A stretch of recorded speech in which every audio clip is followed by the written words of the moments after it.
Every who down in Who Newville liked the holidays a ton, but where to get great prices on gifts, they had no idea. None. They searched and they searched for great gifts under $25. Gifts for spouses and friends and even their toddlers. When suddenly one who shouted, Walmart has what you want, knowing they have Lego, Tree Hut, and low prices to flaunt. So they enjoy the holiday season as who's often do. Cheering and shouting, Walmart has incredible gifts. Who knew? Find gifts they'll love under $25 at Walmart. This episode is presented by State Farm. Having insurance isn't the same as having State Farm. It's like needing the protection of an offensive guard on the football field, but getting an elementary school crossing guard. Sure, they're both guards, but you can only trust one to keep your quarterback safe when the game is on the line. So don't settle for just any insurance when there's State Farm. Like a good neighbor, State Farm is there. This episode is brought to you by Indeed. You're ready to move your business forward, but first, you need to find the right team. Start your search with Indeed Sponsored Jobs. It can help you reach qualified candidates fast, ensuring your listing is the first one they see. According to Indeed data, sponsored jobs are 90% more likely to report a hire than non-sponsored jobs. See the results for yourself. Get a $75 sponsored job credit at Indeed.com/podcast. Terms and conditions apply. This episode of How We're the Podcast is sponsored by LiveScoreBet, a principal partner of Sunderland FC. LiveScoreBet is the home of the total betting experience, combining live scores, real-time updates and stats with great odds and offers, all in one slick, easy-to-use betting app. For more information, visit livescorebet.com or download the LiveScoreBet app. And please remember, over 18s only, and please bet responsibly. For more information, go to gambleaware.org.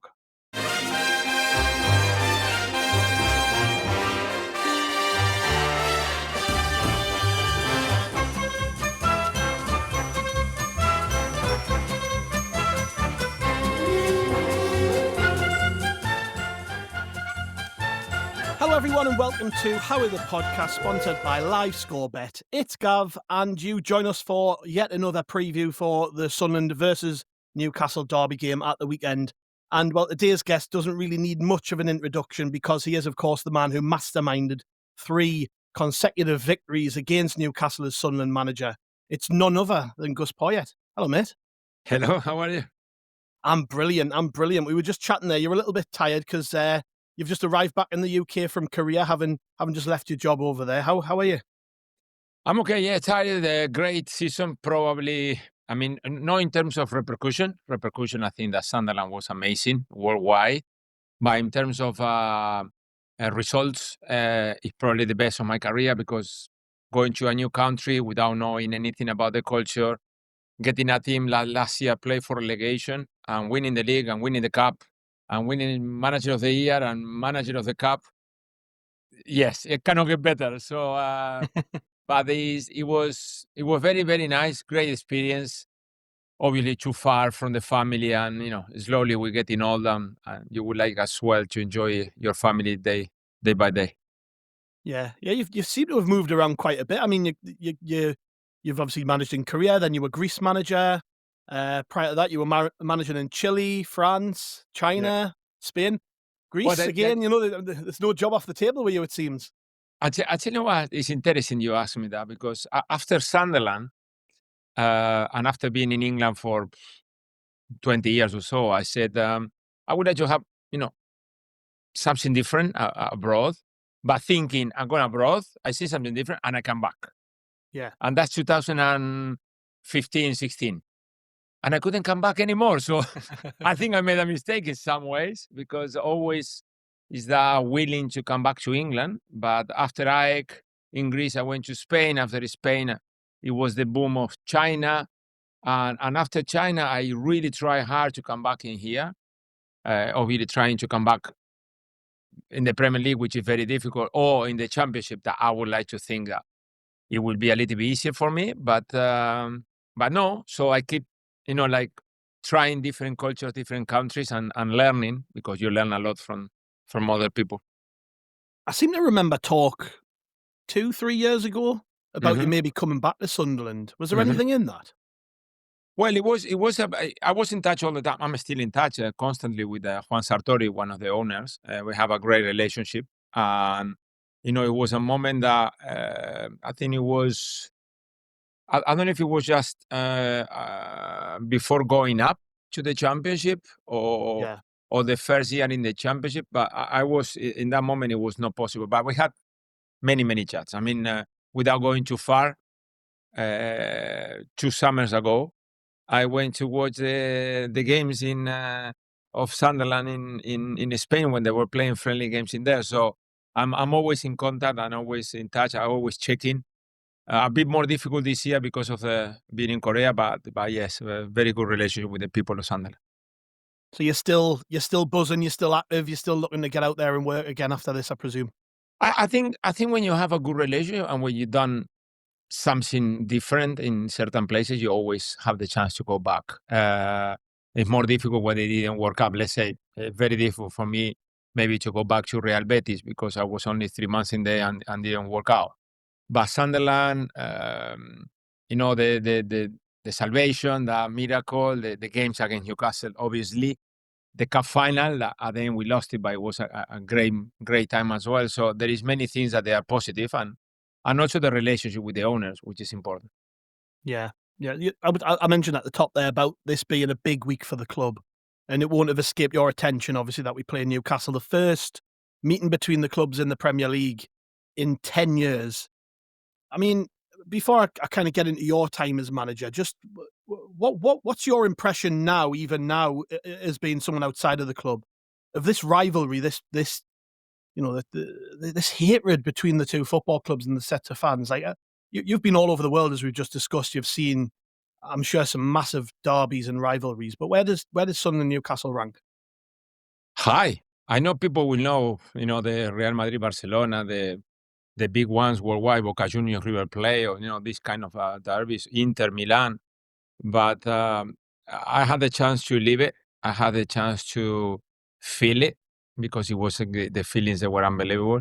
But just to resume it, I think I said many times this. After 2 days in Sunderland, we were still. I know it was when we got the flood. I think we were driving after training home with Tarico. He was driving. I was sitting next to him, and in a traffic light, the car stopped next to us. And the guy started talking to me, and I put the window down. And I remember he said to me, "You must beat the max, you must. That's not negotiable." And he was really, up for it. So I remember putting the window up and saying, "Giutano, well, we know which game we need to win here." And what a way of winning the 3 games, because they are 3 completely different. Yeah.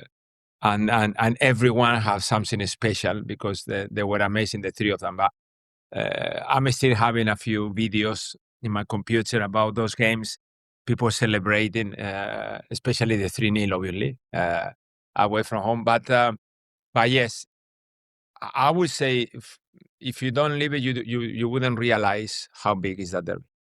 Yeah, you were appointed manager on the 8th of October, and the first game against Newcastle was just 19 days later. So you didn't, as you say, you didn't really have very much time to get your head around things. But being a player in England, I presume you had some sort of idea about what this meant. But did it really hit you when you came through the door and people were bringing up the fact we were playing Newcastle soon? Yes. 2 reasons. One, when I got the job at Sunderland, I was 1 point from 7 games. Yeah. Our first game was away at Swansea, and I thought, okay, we need to get some points in there for sure. And the first half, 0-0, it was okay, nothing bad, but then we lost 4-0 badly. And then very next one is Newcastle. So 8 games in the Premier League, no wins, and you play in the derby at home. I remember that week how intense it was. You can feel the atmosphere, and you can feel the players. They know what they're playing for. I think we did start the game very well, but when Newcastle scored and we were 1-1, I think there were 5 minutes of real tension. And, a little bit unfair on Fletcher because his first goal, but everybody will remember that game because of Borini. And that game helped me to start setting up that kind of system with Adam Johnson on the right, one of the two strikers, Altidore Fletcher, and Borini on the left, because of the way he came in and scored a goal. So not only the importance of winning the derby, not only the importance to win the first game in the league that season, but also to set up the basics of the whole season after that. I presume, obviously, you were still getting your head around things at Sunderland. You were still trying to cement your philosophies as a coach. But what's it like around the training ground in that first week when you're building up to the Newcastle game? Because obviously there are players already in the club. I mean, I'm looking at the team you picked that day. Phil Bardsley played that day, Lee Cattermole, John O'Shea, Sebastian Larson, Jack Colback, who of course is from the northeast. So these were players who really did understand the meaning of this game. What's the training ground like day to day, like as compared to a normal week? Well, there is more media than ever. There is more you can feel the pressure. Not the pressure, but it's the atmosphere as well. There is pressure, definitely there is pressure. But the atmosphere you can see, and probably the games that you start training and people want to be playing, and the competition in the training and the focus and the reactions and the all that increase by the position on the table, obviously. So it was completely different. It was completely different in town. For example, me, I was living in Sunderland town, very close to the city center, and I would say one every 2 or 3 months I will go to Newcastle to a restaurant to have dinner. Obviously, that week you don't go to Newcastle to have dinner. You stay away from it. And there is many things that change your day-by-day situation. But the main thing is the focus. It's already big, so motivation, you don't need to work on it. It's more about the setup and the ideas. I remember the set plays that we worked a lot in that week, and they work it in the game. And controlling the emotions, because what you don't want in that game is to get a player sent off early and then struggle during the game. How much of that responsibility do you kind of leave to the players? Because I'm just thinking about the team now, right? And it's a very different club to when you were there. But you've got a coach in Regis Lebris who's very much a coach, and he sits back and he allows players like Granit Xhaka and Luke O'Neill and the more experienced players, maybe Ronaldo Mandava, those players to kind of run the group.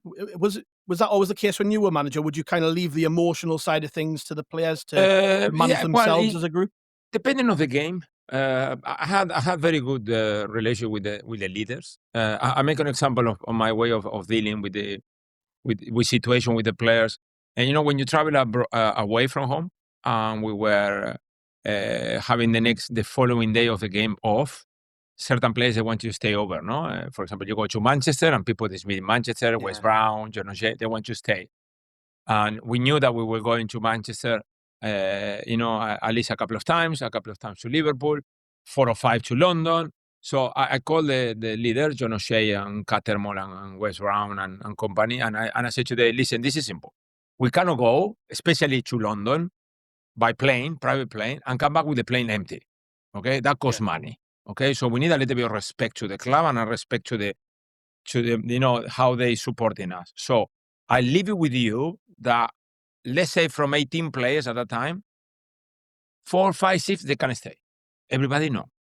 It's no respect. I don't want to come back, after, I don't know, winning or losing a game. And I left it to them. And it's incredible what I'm going to say, but it's a good story. They managed it perfectly. Absolutely perfect. Okay? And I had never, ever a problem with it. Except once. We played in Fulham, January, okay, before the cup final, but a few weeks before, I think even before the semi-final. And I don't know if 14 players they want to stay in London. So Sean O'Shea came to see me and said, we got a problem in Gaffa. I say, no chance. And we have a very, very strong meeting on the pitch with all the players, because incredibly, even if we were doing better, we were still bottom of the table. Yeah. And that maybe staying in London doesn't mean that they're staying with the families. They're staying to enjoy London. So I was a little bit worried about, obviously, not winning the game, even worse, losing, and 14 players staying in London and having a mess in London, okay?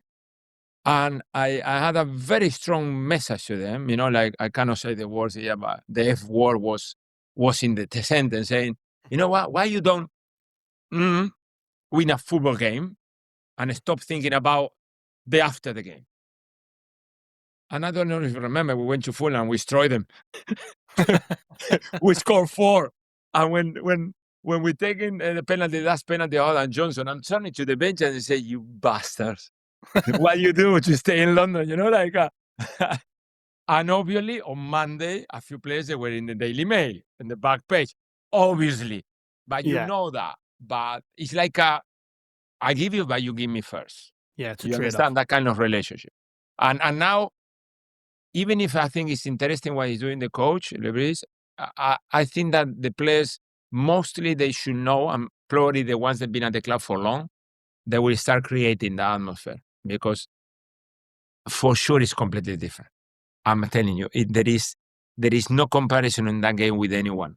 I remember big celebration with the players, but the celebration in the dressing room in Newcastle, the 3-0, I cannot say too much things, but there were many things flying, and you know, like so there is something different. And the way you leave that ground winning, that you know, you feel so proud. The feeling is amazing. I mean, you can still feel it 2 or 3 hours later. You're home already, and you're still having shiverings. You know, like still feeling it. Well, that win against Newcastle, your first one, the 2-1, when Stephen Fletcher and Fabio Borini scored. Obviously, memories of that game are unbelievable. That goal will go down in history. Where does that rank in terms of your managerial career and even your playing career? You know, is it that feeling that you had at the end of that? Because as you just mentioned, to Sunderland fans, that's everything. To beat Newcastle, to go away from that stadium knowing that you have beat Newcastle, there isn't another feeling like it. I genuinely don't think, other than maybe if we won a cup or we won something significant. It's True. about as big as it gets. True. For me, it was special for many reasons. The derbies, they are there to be won. You know, you need to win the derbies. But it was my first victory in Premier League. It's my first win as a Premier League manager. So it was very special. What a win as well. The only thing I was a little bit disappointed that we couldn't celebrate it very much because we have a cup game in the week after, I think. Right. And we didn't have that time of, you know, relaxing and watching the game back. You know, it was watching it, review, prepare the cup game, review, prepare. I think it was after Hull, and it was like a non-stop. But saying that, it was incredible. I remember going into my office because at the Stadium of Light, you got the dressing room and the manager's office, and you know, being with my staff, jumping inside in the private celebration that you love it because you know how important is that first victory. With the game itself, obviously, similar to your first game, this is Regis Lebris's first game as coach against Newcastle, and it's at the Stadium of Light. You know, the atmosphere is obviously going to be amazing. But how do you? What's your message to the players to kind of make sure they stay focused on the job? Because it must be so difficult. I can't imagine going out there and just not being ate up by the occasion. You must have to be so focused and switched on to kind of, from that first whistle, go, okay, we've got a job to do today and we need to make sure we win this game. Yeah, it's very difficult, especially when you have players that you know that normally, in a normal game, they are already passionate enough. But in this game, they can get over. You know, like, for example, me, it was very important to control Lee Cattermole, to make sure that, but it's true. Because Lee had an incredible, people doesn't know Lee Cattermole personally, okay? And me, I had an image from him from outside. And then when I met him, and then when I started working with him, and I see how much he was embracing what we were giving him and telling him and asking him as a very important player, as in front of the back four, and how he embraced that role and started doing it day by day. You know that when he's coming Newcastle, you're taking a risk with Lee that he's gonna get, you know, over the top, and so it was, you know, remember, you know, your role. Remember to do this, to start the playing with the ball and the covering, and when you had to drop and when no, and that kind of situations, and then invite the other players to manage their emotions. But concentration, it was the key. Concentration. Start well. I think it's always important to start well those games. And then when you have a bad spell, to manage to get through that bad spell, because you will. 5 minutes, 10 minutes, 15 minutes, the other team is going to play well. Very strange that you're going to go the whole game without any problems. Even the 3-0, they have 2 or 3 chances naturally. But you need to manage those timings, and that you need experienced players to stand up, because the youngs, they just love it. They play, they run, they go crazy. But the experienced players, like you say, the captain Shaka is going to be there, when to slow down, when to control the game. So they are very important for us. It's interesting that you said that about Lee Cattermole, because I'm just looking, he didn't actually pick a yellow card up in that game. So whatever you said must have worked with him. Very good, Lee. No, but it's interesting to say this, because I always say to people doesn't understand. You can watch a player from outside and you can like him a lot, or another player who you will be worried, or another player that you don't like. And then you meet them, and then you get a relationship, professional relationship, and then you see different kind of reaction from different players. Maybe the player you like it a lot is not getting the message because that's what he does. But maybe a player that is okay, then with your message, they start doing it and they become very, very important for the team. And I thought it was a key moment in our season when Lee Cattermole said, "I'm the number 6 of this team." It was key there. It was a Colba there. There were midfielders in there, but Lee said, "No, I'm going to be the number 6 in here, and I'm going to be the one in my teams that they are very important. They control the defensive and they control the offensive, the starting of the action." And that gave us a platform to put Seb Larsson, to put Key a little bit ahead, to have the 3 forwards, to build the team around that number 6 role. And that is all up to Lee Cattermole, understanding the role that I wanted him to have. And those kind of players is the one that at the end, they are the most important for us. And we go into the half-time break. We're 1-0 up. Newcastle get a goal back about 10 minutes after half-time. And that's a point when you have to reset. You said yourself there, you've kind of got to expect that Premier League team, particularly the Premier League, there's so many good players in the Premier League, that they are going to have spells in games.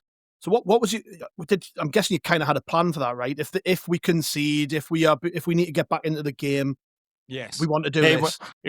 Normally you are prepared and you need to read the game, but I think we had a setup on the team and the option of Fabio on the bench. We knew that a certain time of the game it will be important for him to come on and create something. I think that the main thing that you don't know until it does happen, because that's the truth. Some coaches will go, "Yeah, I knew it." No, you don't know until it happens. I didn't know how the team will respond to a goal against. So you prepare that, but then you need to wait for the game, because so many times we say things and then you go to the game and they don't do it. So and it was important that we have those 5 minutes of tension. I think that more than Newcastle dominated the tension, because they started the second half better than us after 5 minutes, and then the goal came, and then it's the moment you need to, okay, let's get through this, calm, even slowing down or going crazy, but you need to pick depending on the players on the pitch, and it was so much tension. You don't imagine the tension. I mean, until the Borini goal, it was like, wow, because anything can happen. In football, a mistake in one of those games maybe make you lose the game, and luckily we had the chance to set it up, to make the changes, and obviously Fabio to score that incredible goal. Do you think Josie Altidore meant to set it up or not? Yeah, probably, because Josie was playing. We work with. When you get to the Premier League, I like to work individually with young players. With players that have some experience. To work individually, a little bit it's a little bit unrespectful. You're not gonna call a player like I don't know, John O'Shea, and you say, "No, I want your body position to be like that." He played Man United 5-6 years, and you're gonna coach him now. You try to help him and tell him, but you don't coach him individually. And with Josie, for example, we had many. He played a lot back to goal. He liked it to hold because of the size, but sometimes he was missing movements into the box or arriving in a certain moment. So, we use Fletcher and him in different moments of the games depending on what we needed. But I think the most important of that goal is how quick we play the free kick. It was a free kick in the middle of the park. We play quick. The ball passed just when we play forward. I mean, I think it was a callback. They play forward, and from then on is all Fabio and that situation with Altidore. But when he went in, wow. I was going crazy, but then I saw the players going into the corner and the fans coming into the pitch, and I thought, I'm nothing comparing to this lot, like, You want to be in there with them. absolutely nothing, yes. The follow-up game, which came in February, was interesting. I mean, still to this day, to me, that is the most complete Sunderland performance I have ever seen against Newcastle. We didn't just beat them 3-0. We destroyed them on that day. We are absolutely brilliant. What's different leading up to that game? You've already beat them earlier in the season, so you've got that advantage, I guess, mentally. You've already beat Newcastle, but you've got to go into their backyard. What's different about how you prepare for a game at St James's Park as opposed to a derby at the Stadium of Light? First and most, we were already in a different level as a team, okay? We were already set up. We were already a team that we were able to control the ball. We already had, if I don't remember wrong, it was a game already, it was Marcos Alonso, no? Already in that game? Yes. Yeah, Yes, Marcos Alonso played in that game, yes. So we already in a different kind of setup. So I'm feeling now, at that moment in time, now is my team. You understand what I mean? We already made changes. Now we know what we're playing. You can win or lose, but now we go a setup, and now the opposition go a problem. That first. And that's the best feeling for a coach. You go into that game with the tension of incredible game, but knowing, I look at my team and I'm thinking, they're going to have a problem, okay? And then we started very well. And then when you have those players like Phil Barnsley on the day and Marcos Alonso, that they were giving us so much width and getting in, and you have Adam Johnson and Fabio Borini, that you're going to come inside to lead this. So you go really something functioning, something that is working. And there is moments. I mean, as soon as we scored the penalty, I knew that Newcastle had a problem. And the second goal is beautiful. And then there is so many different actions. I remember the second half, an action from Adam that hit the post, and we were arriving from everywhere. So it was a convincement. Look, this is the word. I had a feeling that the players now, they were convinced that way of playing football is the way for us to get safe. And what a better place that way at Newcastle. There is no better, okay? And that one, I can tell you, that one I enjoy it. That one, when I left St. James's and when I went back home and I saw my family, and the phone exploded. The phone was on fire. You don't imagine the phone after that game. It was amazing. You couldn't read it because you were getting emotional after the game. It was tremendous. And I had my minute of glory coming after the game later to do the radios on the pitch, and the fans, they're still there. The stadium is empty, and I'm alone with the fans. Wow, that was my moment. It was tremendous. The team selection on that day was interesting because Lee Cattermole wasn't available, and you'd obviously mentioned how important he had been earlier in the season, and you gave Liam Bridcut his debut, didn't you? So I presume that was an easy one for you because you'd already managed him before, but that's a big game to throw somebody in for, isn't it? Yeah, I'll tell you the situation. We were in a situation, it was a little bit uncomfortable. Look, this is something that also at the time, the coaches, we cannot tell people, okay? Because you can get upset as a fan or whatever. The club was in a situation where it was very uncomfortable, okay? And either way, you can make a mistake. You can invest 40 million in January, and then you go down, and then you have a massive financial problem. You can, invest 15 and maybe yes or no. Or maybe you can invest nothing. And so we needed to manage that possibility of bringing players in a certain way. And when we go to the possibility of bringing a midfielder, of course, we look at a few options, okay? And I remember one time, I said, listen, let's make it simple. Let's get Liam Bridcut from Brighton. He knows exactly what I need. It's going to be a great adding to Lee Cattermole. And I'm sure that when, something happens, he's going to be ready. Because for him to do that jump to go to the Premier League, it's going to be massive. Now, obviously, I didn't think that it would be that game, the first one. But I remember Liam going and being himself, which is very important for us.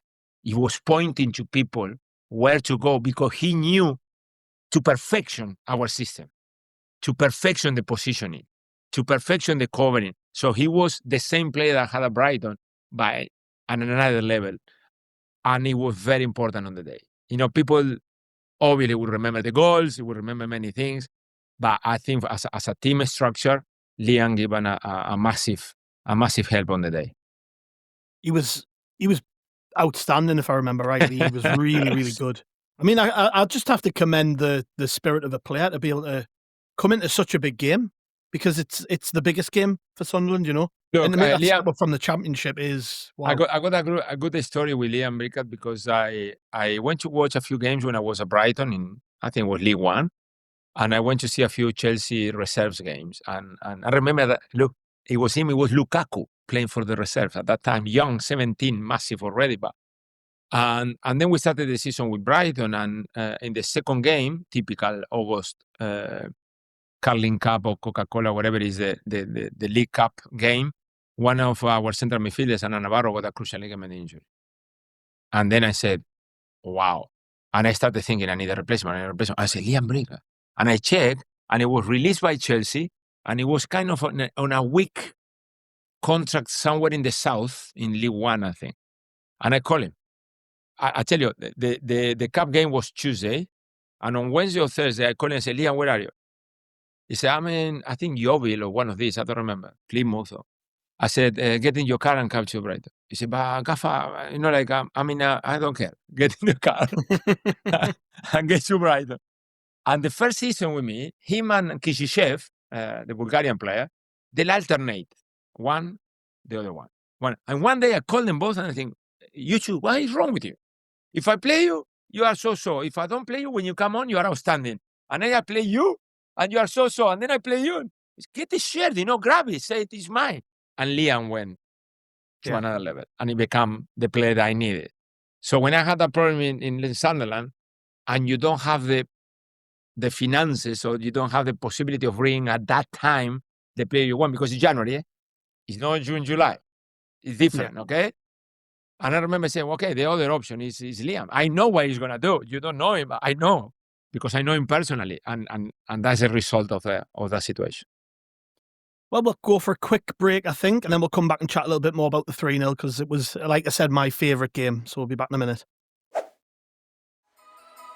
When the holidays start to feel a bit repetitive, reach for a Sprite Winter Spiced Cranberry and put your twist on tradition. A bold cranberry and winter spice flavor fusion, Sprite Winter Spiced Cranberry is a refreshing way to shake things up this sipping season. And only for a limited time. Sprite. Obey your thirst. This episode is brought to you by NBA on Prime. The NBA on Prime is back with an exciting week of Emirates NBA Cup action. The knockout rounds begin with quarterfinal doubleheaders on Tuesday and Wednesday night. Then it's a semifinal doubleheader on Saturday. And it all culminates with the championship game next Tuesday night, only on Prime. If you're not a Prime member, sign up for a 30-day free trial to get started today. Restrictions apply. See Amazon.com/Amazon Prime for details. Oh, Hilton stay, your beds are soft and cozy. No lumpy couch, no stiff futon, no shower line at crack of dawn. Oh, Hilton stay. When you want holiday comfort you can count on, it matters where you stay. Enjoy comfortable rooms and friendly service when you stay with Hilton instead. Save up to 25% this season when you book with Hilton. Hilton for the stay. Terms apply. And welcome back to Howie the Podcast, sponsored by LiveScoreBet. And just before the break, we were talking a little bit about what I would say is the best Sunderland performance in a derby in my lifetime, when we beat Newcastle 3-0 at St James's Park. And Gus, you mentioned before, we got that penalty early in the game through Fabio Borini. Was there any doubt that he was the man to step up and take it? I remember he was so cool standing over that ball. Tim Krul's trying to put him off, and he's just laughing at him. He's just laughing in his face. I mean, that's, again, I talk about nerve and steel. I think that's like when you stood in Newcastle Stadium about to take a penalty to put Sunderland 1-0 up.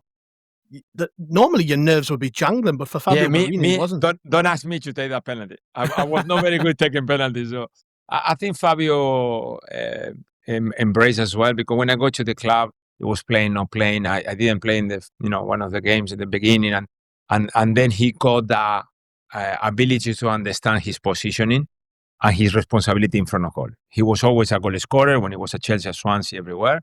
And he had that possibility to go to Liverpool. So the idea was to give him the space and the possibility for him to take responsibility. And he loved that. He loved that. I mean, the two penalties they stand up from Fabio is that one and the one I start for Bridge later on the season. I mean, that was massive as well. Yeah.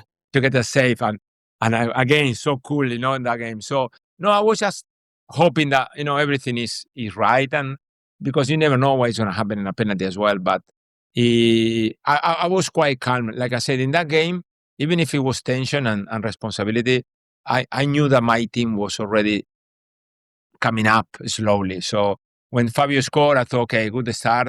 Let's see if we can continue. And it got better and better because towards the end of the game, we were so comfortable.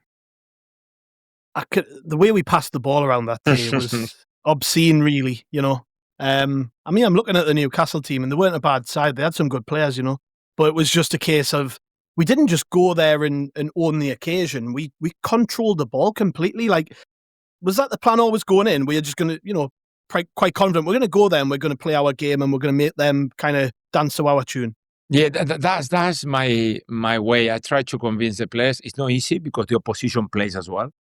To play the same way everywhere, okay? A little bit higher, a little bit deeper, depending on the personnel, depending on the pressing, depending on the opposition. You play at that time, Man City, you need to drop a little bit.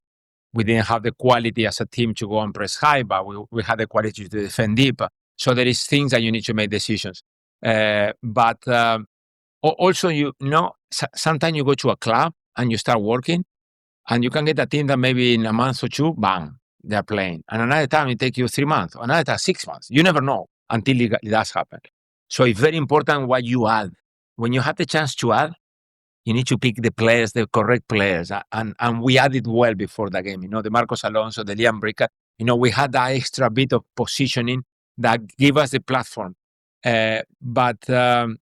Yes, I mean, I enjoy games, obviously. Sometimes, people think about staying in the Premier League was more important than that Newcastle game. But the derbies for me, they are another level, and that was my favorite one. Yeah, undoubtedly so. And, Adam Johnson scores a really, really good goal to make it 2-0. And you said before, we kind of controlled the game out from that point. But then Jack Colback gets a goal from 10 minutes from the end of the game. And for him, because we know what happened afterwards, right? He went on to play for Newcastle. But you wouldn't have known it in that moment. I was talking yesterday. We recorded a podcast with a journalist, Ian Mert. I don't know if you remember Ian or not from your time at the club, but Ian was talking about how, in these occasions, these players sort of they either sink or swim, right? And for somebody like Jack Colback, he'd been around the football club from a very young age, but was brought up in North Tyneside. And again, spoke to another journalist this week, Mark Douglas, and he interviewed Jack Colback this week in the build-up to the derby.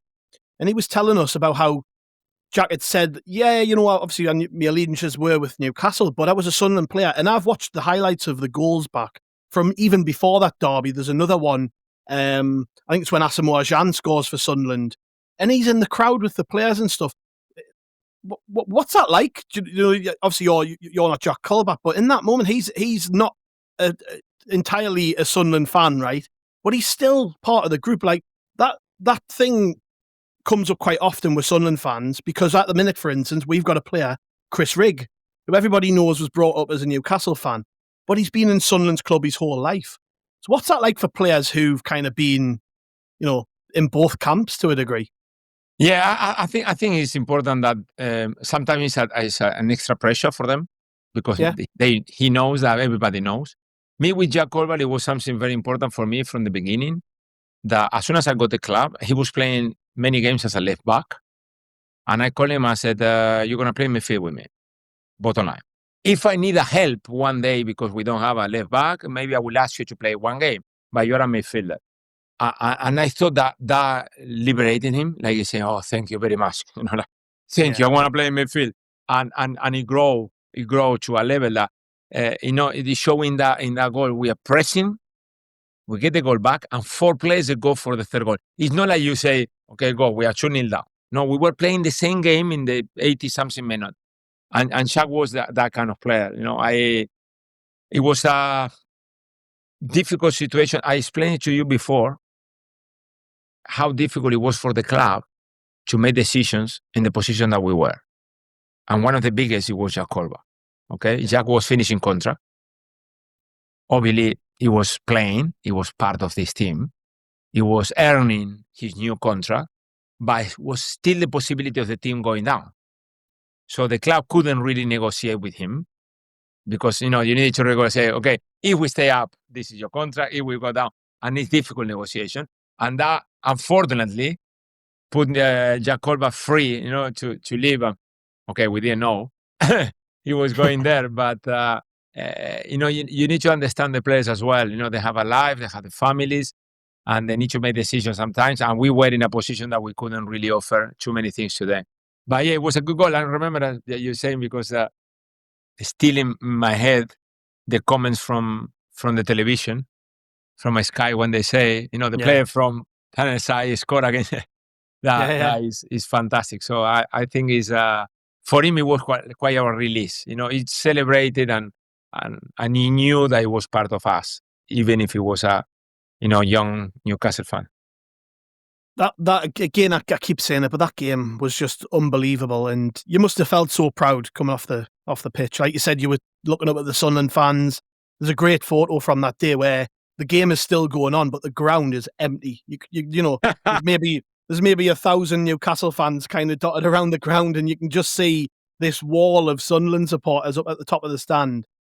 I mean, there can't be many better feelings than doing that. Me, I had 2 or 3 moments I'm going to say. One, I told you at the end of the game, that's my one personal one because I was alone. I didn't expect that. I done the TVs and done the newspapers. And when I go to the radio, they take me to the pitch. And when I go to the pitch and I'm going to talk to the radio, they stay empty. I'm still seeing the fans there. I'm so sorry. And I go there on my own, The second one is what you say, those pictures of everything on the pitch. They throw everything and the stadium is empty and it's only Sunderland.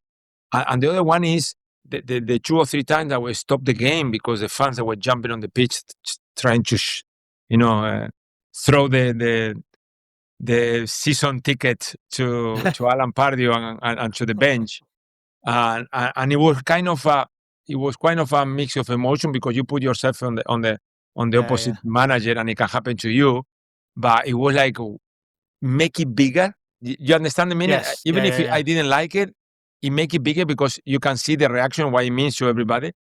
And I think that is, look, I don't remember I think it was before that because that January, before that I had a good encounter in Newcastle.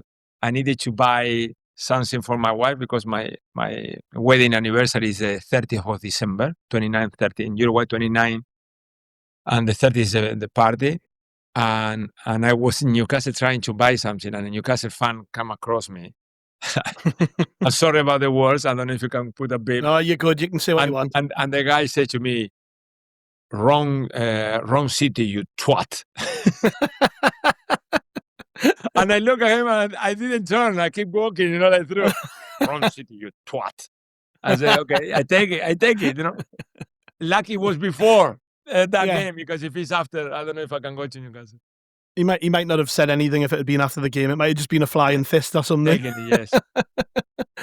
Yeah, well, like I say, that was a great day, and it was a long time till the next game. When I look at it, that was in the February, and the next time we played wasn't until December of that year, the next season. So a lot has changed. You've obviously in that period, the team have had a really good cup run. Stayed up, the miracle that you performed with the team, And this was a different team going into that. Completely different. If you look at the start of 11, it's completely different. It is, yeah. I'm just looking at it now. Costel Pantinawan in goal. Yeah. Santiago Virgini was in the team. Catamo was back, obviously, having missed the game before that. Sebastian Quates, Jordi Gomez, Connor Wickham started in that game. If you remember that game, you know what happened in that game? This is a funny... Yeah, there was an injury in the warm-up, wasn't there? The warm-up, and I had to put Sean O'Shea as a left back because I remember seeing him a few times in Manchester playing as a full-back, and I thought, well, the only option we got here is maybe to put Sean O'Shea. It was a French guy who got injured. Then to put John Coates, he didn't play for us, just throw him in there as well. So it was a difficult that pre-match. It wasn't easy because you train a certain way, you prepare things, and then something happened, and it's not like you have the right replacement. So you are in a situation where you are a little bit uncomfortable, and you go to the pitch thinking, and also for the players, imagine for Sean O'Shea going in there as a central defender all the life, and then 5 minutes before the game, you say you're playing left back now, and like preparing yourself. Maybe you prepare the game against a striker, certain qualities, and now you got a winger. So that was a different one, but I think it wasn't the greatest of the games, that game. But again, that's what I said to you. They are all different, When the corner is coming in the last minute and we are 0-0, you're thinking, okay, let's get, it's the truth. Let's get the point. Let's not lose this game. That's how you're feeling, okay? Now, how on earth are you going to think that you're going to break and you're going to score in the last minute in the other half? So the explosion of the bench, the explosion of the winning goal in the last minute, it was unbelievable. Yeah. It was tremendous. Because like I said, February 1, no doubt, 3-0, very important for me personally, the first one, because of the position we were in the table, and it's my first victory in the Premier League. But winning a derby in the last minute is it's difficult to change it for anything else, It was tremendous. It was like, it was really, really important for everybody, even if it was a long time after. But to play 3 derbies and to win the 3 of them and 2 away from home is not a bad record. Not bad at all. And it was a really well worked goal, actually, when you watch it back. The way that I think Will Buckley, he cushions the ball, fantastic for Adam Johnson to hit it. But to do that and still have that energy in the final minutes of the game, I think it was a testament to the occasion, isn't it? It's Sunderland versus Newcastle. If you have an opportunity to score in the last minute, even if you are knackered, and I'm sure the Sunderland players were tired, we still made the most of it. And it was it's right up there with one of the best derby moments. Well, yeah, because it's the way you win the game mostly. But like I said, it was a difficult day that day. I think this the celebration after it is they are bigger because how difficult was the beginning, and the players they felt it a little bit, and that created that momentum. No, I don't know how many games we were without losing against Newcastle, and it was keep going somehow, and it was creating a momentum that for Newcastle it became very, very difficult to play against Sunderland. So there is many things that they were important to maintain on the day. But yes, the explosion of winning it again, it was tremendous. That was the 4th game, I think, in a row that we beat Newcastle. Yes. I mean, that's something, what you achieved there, in your record is perfect, right? 3 games, 3 wins. But, I mean, I would have to go back, but I can't imagine there have been many managers in Sunderland's history, if any, who've done that. I mean, that's special. Impossible. You can have one. It's difficult to know because maybe some people, they had 6, 7 derbies and they won 3 or 4. There's no bad. But me, I was, lucky enough to have 3. And the 3 of them, they have an incredible moment, an incredible history because they are all different, but they are all so enjoyable. And also like how nice is to see what you create on people. Okay, I think that's the best in football. We talk a lot about money.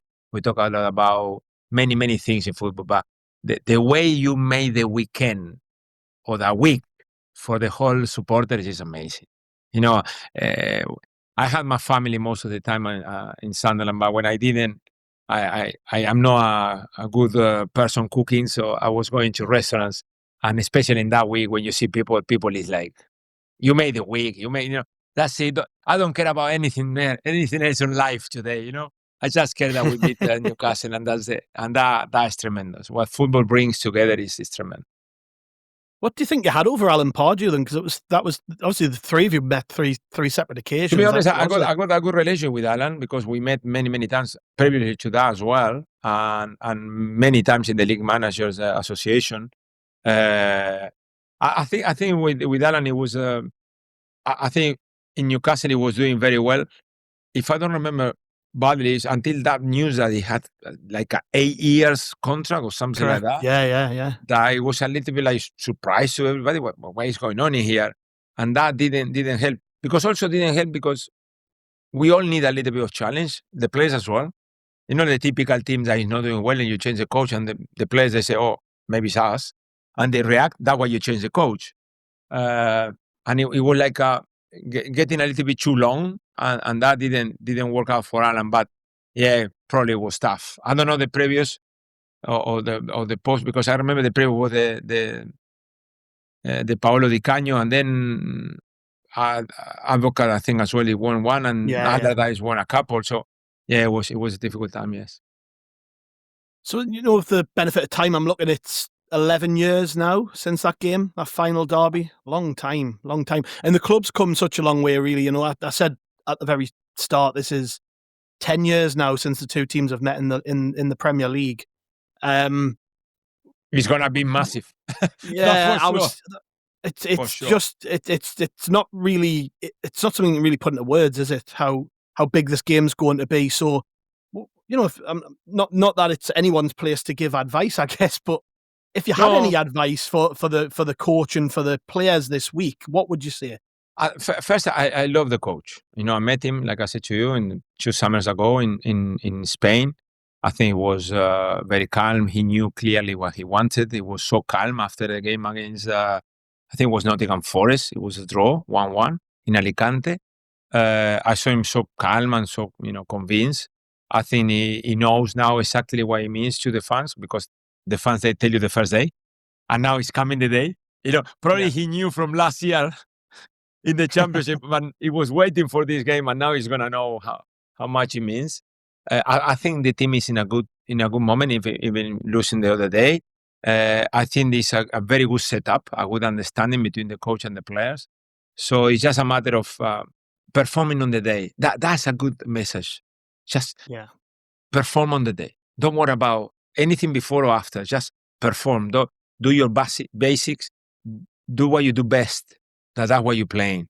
And then follow the instructions of the coach, but be yourself, because sometimes people try too hard and that doesn't help, or they want to be the heroes and then they do the wrong thing. Just play, on the day and perform as you can. It will be enough for Sunderland to win the game. Have we surprised you at all this season? Because we've surprised a lot of people. Yes, a lot. And I tell you why, because I don't think there is right or wrong in terms of spending when you're coming up. I remember Fulham a few years back, they spent like 100 million and they went down. And I spent teams that they didn't spend and they went down as well. So it's not like you need to spend 50-50, no. But I think the best of Sunderland, not only that the manager understands the culture of the club and the team, I think the recruitment worked very well, specifically. Because if you say to me when Sunderland won promotion that Saka is going to sign for Sunderland, I said to you, no chance. It's the truth. That's true. I'm not going to lie. I say no chance. He's not going to go. I still don't believe it. I still don't believe that he's here. And then he goes. I'm going to wake up from this dream at some point. Not only he goes and leads. Proper leader. Okay, and takes the captaincy and takes the momentum, and it's an incredible, and he's performing. Probably, I won't say that is his best time in the career, but it will be close to when he was at his best. So, and that shows you how important is that player, that recruitment. And also because they recruit players to play the style that the manager wants. So very, very, very intelligent Sunderland as a club. And then the situation they are in, because remember, the last 2 years, the 3 teams up, the 3 teams down. And this year, maybe one, maybe no, I don't know. And Sunderland for sure, no, for sure. So it's a good time to go and play this game as well, because it's just the derby. It's not like that craziness that you need the 3 points more than ever. It's just to play the derby and win it. There was a motto at the time you were at the club. It was "Dare to Dream." I don't know if you remember it. Dare to Dream, yes. Dare to Dream. Of course. It feels like we're for the first time probably since you were manager that we can dare to dream. If Sunderland beat Newcastle, then what? People are looking at Sunderland and saying, this is a team who could upset the norm in the Premier League and could qualify for Europe. I mean, because they go hinge on this game. What? I think they go everything. They can dominate a game. They can sit back and defend deep and break. They have different options to play, and that's the best you can have in the Premier League, because every game is different. So I think those options created by the coach, obviously, and the recruitment give the platform. So I think also there is, I don't know if it's true, but there is rumors that they're going to recruit as well in January. which is unbelievable.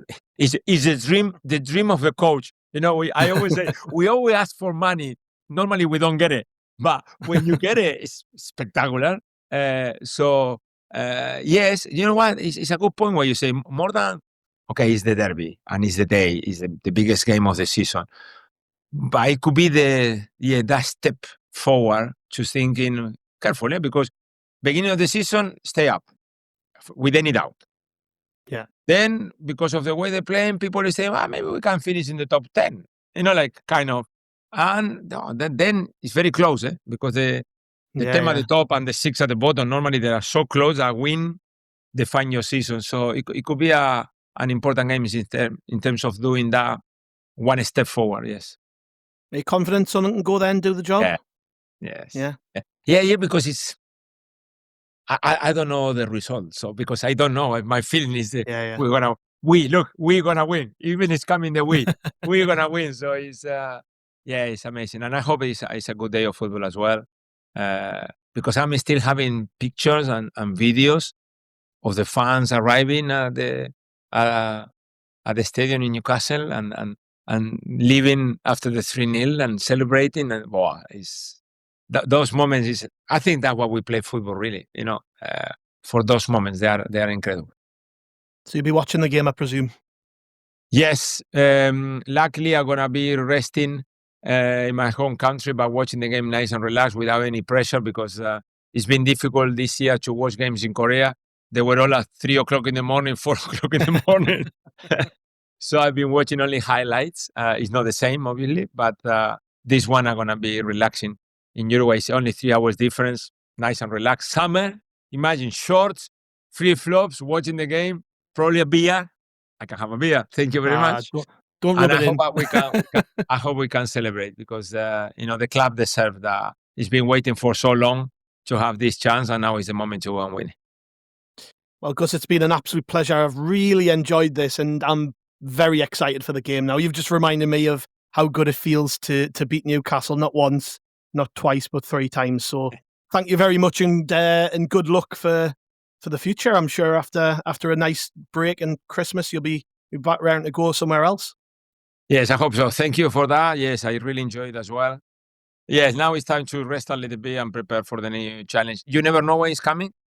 That's the only thing. But I'm relaxed, because I know that they're gonna have some. They're gonna have a few offers. It's just to pick the right one, or the timing, the right one. But thank you very much, and come on, let's win it. Yes. And thank you very much to the listeners. Like I say, we'll be back tomorrow with another podcast. We will be joined by Mark Douglas from iNews, so make sure you jump in for that one. Just need to say thank you very much, and we'll see you later.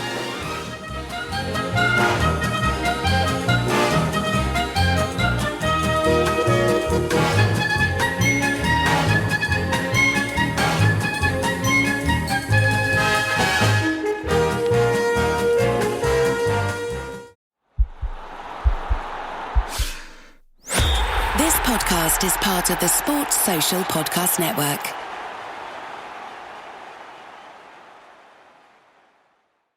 Sports Social Podcast Network, the biggest voices in sport. Let's take a look at some of the lineup. For the love of rugby. What were you more nervous for? First cap or opening, Strictly? Honestly, opening Strictly. Not the top 20. The decision to sack Wilder and replace him with anyone was a massive risk that the ownership took. Under the cosh. I got a text and he was like, you need to get me in because I bullied your centre-halves and made them look like kids. All on Europe's biggest sport podcast network. Find your next favourite sport podcast. Search Sports Social Podcast Network and listen wherever you get your podcasts. Sports Social Podcast Network. Verified comparison at content.sport-social.co.uk/comparison.